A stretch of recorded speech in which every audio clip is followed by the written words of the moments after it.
I'm here with the new Vice President of ONE FC, Rich Franklin, and I got to ask you, Rich, how does it feel to take over the new position of Vice President at ONE FC? Well, they brought me in. I've hit the ground running. I'm learning things as I go, and as an organization, I'm getting pieced into a bunch of different places where they realize that they can use me. So it's fun and overwhelming all at the same time. I got to ask you because, we know Dana White is very particular about his fighters and even past fighters, people that leave his organization. So how did you get his blessing? That's a big question that everyone wants to know. I did a seminar in Singapore some years ago, met some of the people from ONE FC. A job offer manifested. I went to Dana and Lorenzo, sat down with them, and basically said, hey, listen, I have a job offer. And I'm at that transition where I'm starting to look at retirement and think about those kinds of things.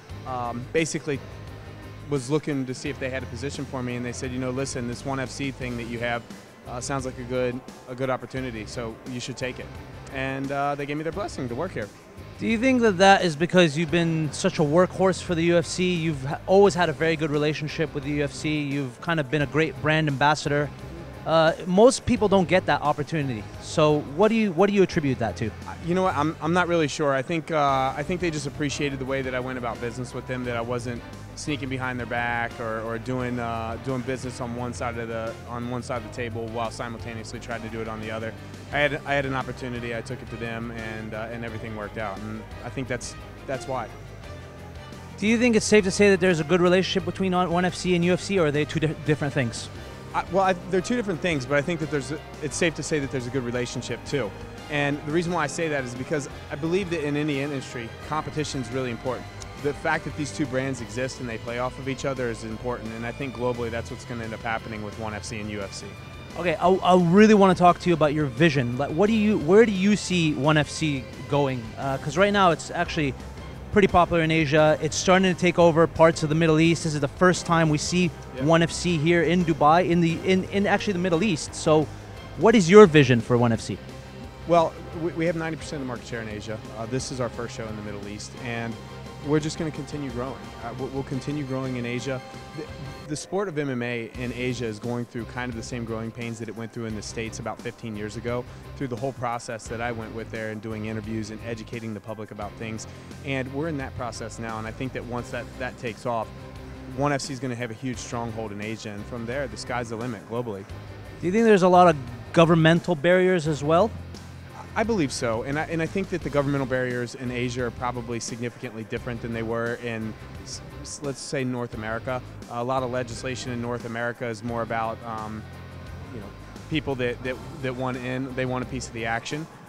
Whereas here in Asia, you're dealing with a lot of just culturally people, which is interesting to me because martial arts is such an ingrained piece of the Asian culture that once you start combining things, the confusion that it creates is a very interesting concept, but it does. And this is exactly what I was talking about the same growing pains. And I think that on the legislative side of things, there are associations here. There are like, wushu associations in China and whatnot, and different associations for the different martial arts in various countries. And I think that you have to connect with these kind of people. And once we establish these relationships, that things are just going to take off. It sounds amazing. It sounds like you already know what you want to do and where you're going, and it sounds like they got the right man for the job. So just tell us a little bit about what a day in the life of you as the Vice President of ONE FC now consists of. Well, it depends on which day you pick.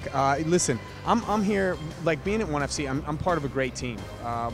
This is a relatively young company, and the people here are hungry. They're hungry to make a successful company, and it's exciting to be part of a team like that. And so the days vary. I do a lot of work remotely from the States because that's where I live. And so a lot of the correspondence that I have is via email and things like that. And so I'll find different pieces that are going to occur. For example, in the Cambodia show, I'll do a little bit of the broadcasting in that show, and they've kind of slowly ramped me into that position as well. But I take care of some of the things on the business side as well. We've been doing a lot of work with streamlining our social media, and I've been kind of spearheading that with some of the guys here on that team at ONE FC. So it just varies from day to day, the things that I take care of.